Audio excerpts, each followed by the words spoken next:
આજે છેલ્લા 27 દિવસથી સત્યાગ્રહ છાવણી ખાતે અમે સંઘર્ષ કરી રહ્યા છીએ।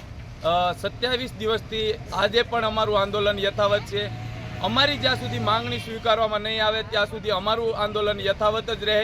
અને આજે હનુમાન જયંતિ નિમિત્તે અલગ રીતે અમે વિરોધ પ્રદર્શન કરવાના છીએ રામધૂન ગાઈને। તો અમે બધા જ મિત્રો સાથે આજે રામધૂન ગાવાના છીએ અને હનુમાનજીને પ્રાર્થના કરવાની છે કે આ સરકાર ક્યાંક ને ક્યાંક અમારી માંગણી સ્વીકારે। તો અમે બધા સાથે અત્યારે ધૂન શરૂ કરશું। રઘુપતિ રાઘવ રાજા રામ પતિત પાવન સીતા